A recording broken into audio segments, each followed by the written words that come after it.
This is Beyond with Heather Tesch, where we examine near-death experiences and life itself, hopefully making this life a little better.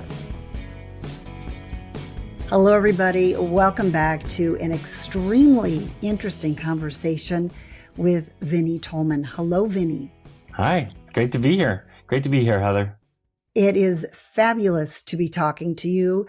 We have had just an incredible discussion over the last two episodes about the future. And you also were on my show earlier. And at that time, we did 4 episodes and you went very in depth into your near-death experience. So I encourage all of you to go and listen to all of these episodes. I'll have all of the links. They will be in the description, but you can stay right here because we're going to talk about the future and just some of the other incredible things that Vinney saw. And so, Vinney, we've been talking about some of the events that will happen. And you mentioned that these waves of light coming in and affecting us here on Earth.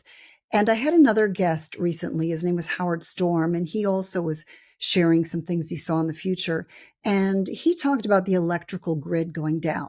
Now, I don't know if that was because of something like a wave, like you're talking about, or if it was more nefarious. But did you get any handle on that type of thing, the electrical grid? Yeah, for sure. Electrical grid does get compromised a couple times, actually, not just once.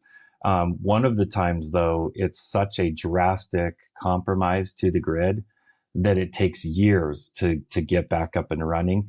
And in fact, even years later, it's not up and running the way it had been prior to the event. I wasn't able to see whether it was like sabotage or nature, but it is going to happen. So it is important for us to, do some light preparations on being okay without electricity for a few days or for a few months if need be. I don't think you need to go off and invest in a bunch of prepper stuff, but yet take some preparations, just some modest preparations. Don't go too deep into it necessarily. One thing for sure though, you don't want yourself putting your mind in a place of fear while you're doing this. You want to keep your mind in a place of loving respect for whatever changes are ahead. And if you do that, you're going to make the right preparations. Sometimes people put their mind into a place of fear. They take a bunch of missteps. They spend too much money. They invest in things they didn't need to invest in. So they can, don't go that path. Keep your mind in a place of love and respect for whatever we're supposed to learn from that grid going down. But it will definitely go down. And is this something in the US? Is it worldwide? And what are you thinking within the next 5 years, 10 years, 20 years? So I don't feel that it went down worldwide. Okay. I feel it does go down in major societies though. Okay. So most of your major societies, I feel that it does go down in that. I would include, United States, India, China, likely Russia, possibly parts of Africa. But I feel that there's little areas that are independently powered off of the grid. They feed into the grid, but they have like certain safety mechanisms that allow them to shut down that integration so that they can still run autonomously. And that there's certain portions of that they survive and they're okay. That there may be a day or two where they're down while they're doing that shutting off process. But yeah, it's going to be important for us to be ready for something like that. I don't feel that it's some type of attack. I feel that if it does happen, it's more Mother Nature than anything, or some type of cosmic event that does it. Back in the late 1800s, there was something called the Carrington event, and it was a solar storm. It was a coronal mass ejection that came at such a high level that it was lighting up the telegraph wires. They were heating up and melting the wires themselves. And so, that's a possible event that could happen at any time. So it's something that we just have to factor in. It's a likely possibility. I do know that it eventually happens by the time we have our big reset and we're building a different community, a different society. But possibly in the next 5 years or 10 years? Yeah, easily within the next 5 to 10 years. Yeah. Okay. It could happen tomorrow. I mean, it really could. The Carrington event could happen today. I mean, but here's the good news. Something like Carrington, we're going to know 3 days before it happens, because we have so many satellites and programs monitoring our sun now. We didn't know to do that, and plus we didn't have the technology back when that happened, but now we do. We have that, gratefully we have that technology. So I feel that if it's going to happen from the sun, we'll know 3 days, 2 to 3 days before it happens. We might be seeing the instantaneous symptoms of it right away, but the hard part of it, the shutdown part of it, it won't happen until the actual wave hits us, which is usually 2 to 3 days after we monitor it coming off the sun. So I'm visualizing right now grocery stores, Home Depot, Lowe's, hardware stores. Everybody's going to be panicking. And so here's the knowledge from this. Okay. Get yourself a bag of rice. Get yourself a bag of beans. Mm-hmm. Keep them in the bottom of your pantry. Rotate them through every couple of years, and just do that as a safety precaution. In dry areas, keep where you don't have access to natural water. I live in Las Vegas, so I keep quite a bit of water on hand as well. But at the same right, I know that if I get a 3-day notice that Vegas is shutting down, I can't get out of town unless I'm the first to leave. I'm not going to be able to leave town. This city would shut down instantly with bad traffic if everyone tried to leave at once. So, don't think that you can just leave either with that notice. So you need to have the ability to write it out a few days, and a bag of rice, a bag of beans, some water. It's going to make it doable for you. And it's going to make you just feel a lot safer as something like that rolls out or is talked about for sure. Well, that in and of itself could cause chaos. And I know in our original talk on the future, many, many months ago, you had mentioned about the inner cities becoming very dangerous. Mm-hmm. And can you talk a little bit more about some of the things? And let's kind of focus on the next 10 years. Are there things that you see for the next 10 years that are going to be troubling? I do. I see the modern American life completely changing in the next 10 years. I feel that there's a house of cards that's actively collapsing in front of our eyes. In the news, in the public sector, we are seeing the old guard or the old regime, which ran the Western world for all of our known lives, but I think even long before that, it was running things. We're watching it collapse in front of our eyes, and as it does, it's collapsing by design.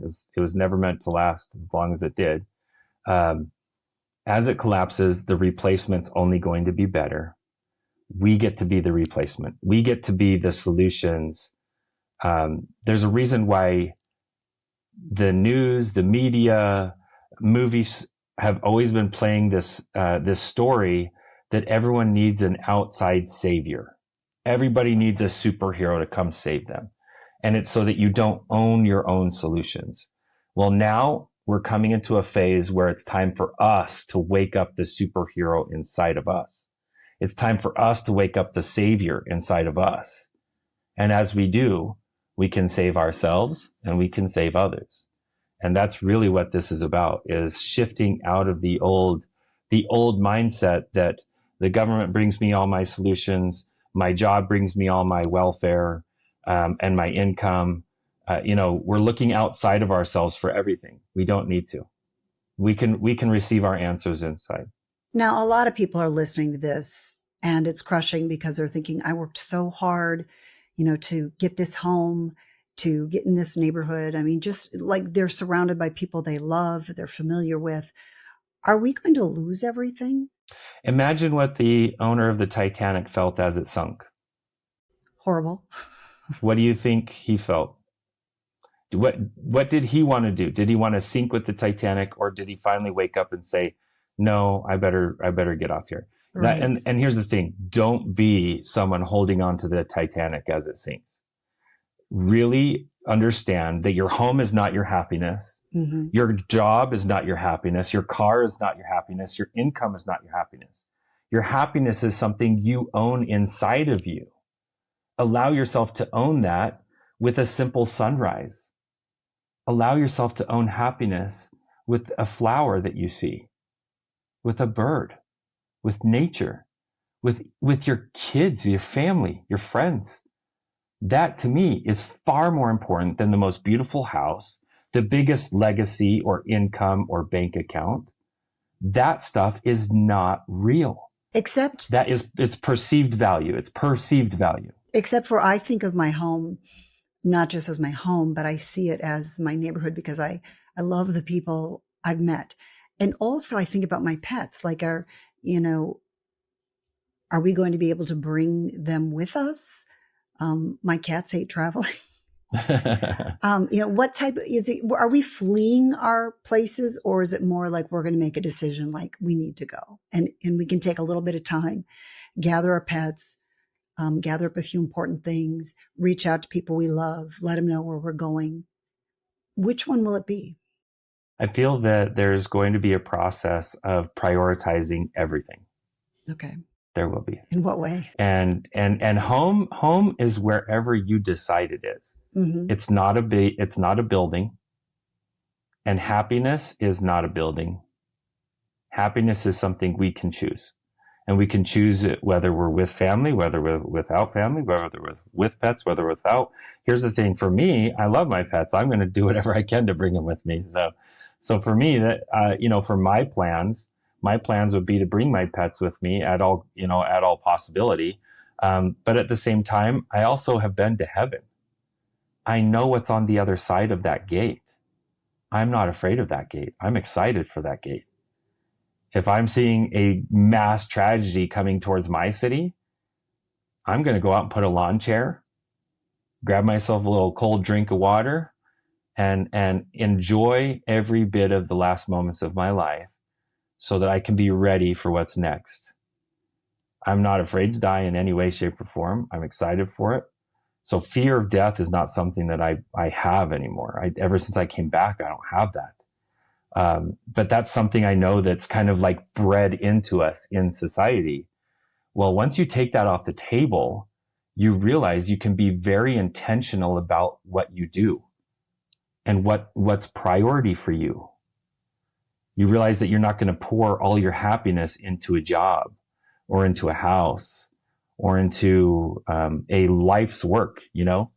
Happiness is something you can own every day when you wake up, no matter where you wake up, no matter what you just slept on. Now, you're not saying it, but are you saying it without saying it in terms of whether we have to flee? Some of us may feel the calling to flee, Mm-hmm. but here's what I perceive is part of the process. Okay. Some of us will feel that calling long before any tragedy is coming. Mm. And we'll follow it, and we'll be putting ourselves in a place that doesn't make sense, but that will be the exact place we are supposed to be as this turmoil or change happens. I don't like to think of it as tragedy or turmoil. I like to think of it as just change. All changes end up becoming positive changes in the long run. If you zoom out from history, every change becomes positive if you look back far enough. And that's what you have to do. You have to just keep understanding all these changes are positive in the long run. And so to me, it is, tapping into that intuition and following it is going to be a big, big part of your success or failure with, navigating what's coming in the future, for sure. And I know, as you said, great things are coming once we get through this rough patch. Yes. But it sounds like things are going to become dangerous. Can you describe a little bit more about that? For some people, it might become dangerous. For others, it's not going to be dangerous at all. Where will it be dangerous? I feel like every community is going to have different path on that. I feel like even a family surrounded by violence and looting and robbing each other to try to survive because resources ran out, those who keep that mantle of gratitude, love, and forgiveness on them, they're able to navigate through that, no problem. But if you're in a fearful mind state, if you're in a state where you're like, oh, they're going to get me, oh, they're going to get me, you'll actually attract and bring attack. And so it's going to be important to start mastering your thoughts now, learning how to do that. You know, we talked meditation as an important part of that. Learning that if you're not afraid of dying, then nobody has any leverage over you. You get to live and be who you want to be and how you want to be. Vinney, it seems that throughout history there's been apocalyptic voices out there saying, you know, things are going to happen. So what do you think makes this different? I feel the big difference with this one is Mother Earth is involved, and she's a big factor of these changes. Yeah. Like she herself is changing. It is just our whole system is upgrading, and there's nothing we can do to stop it. Nothing. Vinney, we've talked a lot about some of the bad things, but you've also said there will be miracles that will be hard for us to fathom. Do these miracles occur alongside some of these tragic events or what we perceive as tragic? Or, I mean, are they in the near future, the far future? To me, every day that I wake up is a miracle. I really believe that. The fact that I exist, I feel is a miracle. And having the knowledge I have now, the fact that I existed before my experience is a miracle. The fact that all of us exist is a miracle. But deeper than that, there's going to be really big miracles happening all over the place, involving prayer, involving meditation, involving healing each other of certain, problems or maladies. We will be helping each other through this process and only becoming stronger. You know, all of our ancestors were pioneers in a way. You know, if you go back to any country, there were settlers and pioneers that went into that land and settled it and grew it into something. Well, all of us will be the pioneers of the future. We are the pioneers that will be creating this new space. But I'm telling you, we will get to a road where we will have to choose fear and survival or love and intuition. And if we go towards the love and intuition, we get to a special protection with that we don't need to worry about the survival. We will understand that if we're dying, it's because we were supposed to. And we're taking our rightful place on the other side of existence, on the eternal side of existence, to be where we're supposed to be. Will that choice be obvious? No, I wish it was going to be obvious. It's going to start out as a baby choice. Okay. It starts out for us. So I'll give you a perfect example. Twitter, Instagram, even TikTok, I think even Facebook does this too. If you're watching a video on any one of these and you watch it for more than, I think, 3 or 4 seconds and you don't swipe up, the algorithm starts adding the energy of that video into your feed. Okay. So here's the thing. How quickly can you see something you know does not synchronize to you? You can see it very quickly, right?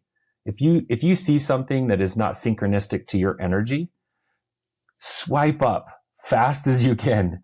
Let that algorithm build you a good feed, right? Or better yet, don't use the algorithm. Don't use the social media. Like unplug from it once in a while and choose to see life. Like go out and go for a walk.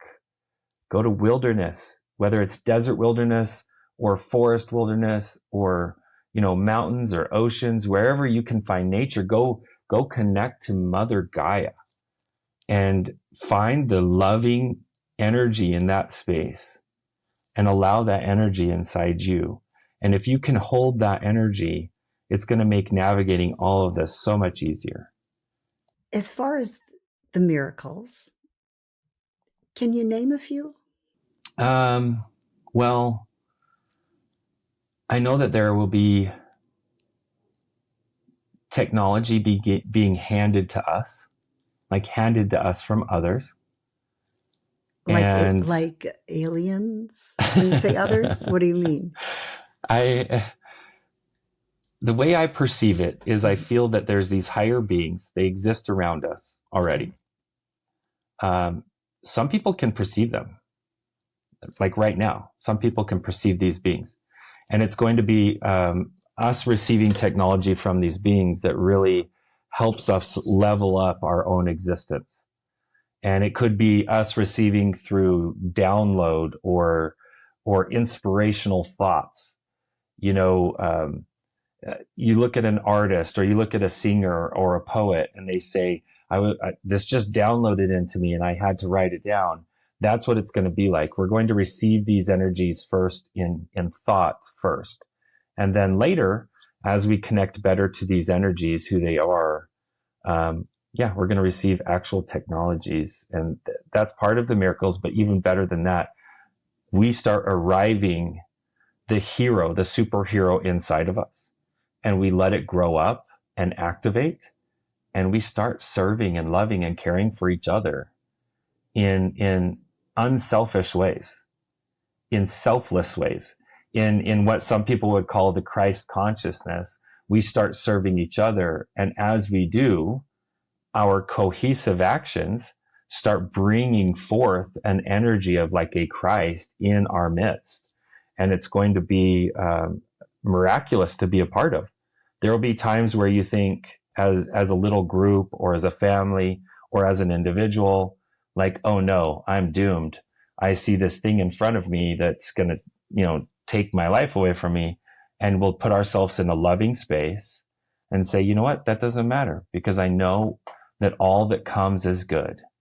And as we put our mind and our consciousness in that space, miracles will happen in front of us. Threats wiped away, or threats don't even see us. Like they can't even see us, as if we're existing in a different space. Whether that's a natural threat, whether that's a perceived threat, or an actual threat.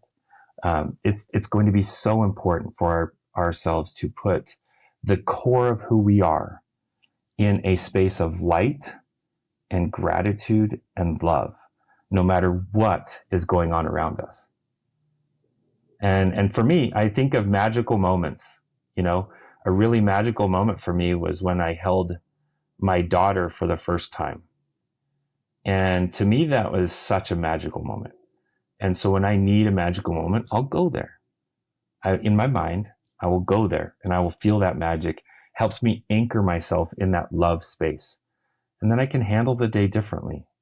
Well, Vinney, you have shared so much with us. It's been incredible listening to these future events. Not only that, I think you've really opened our mind to really think about some of these things and think about how we can better move into this new society. So I thank you for all of that. I want to talk too about your book, and I know that you also can do some one-on-one sessions with people, which some might find very helpful. So can you fill us in on some of these things? And I will say first that I did love your book, and I've listened to it more than once, and I know people will really enjoy it as well. Yeah, I've got a book. I have this very amazing writer, Lynn Taylor, which Lynn. He helped me write this book. I tried for years to write my story and I wasn't doing it justice because the story is bigger than words. It really is. My experience is bigger than words.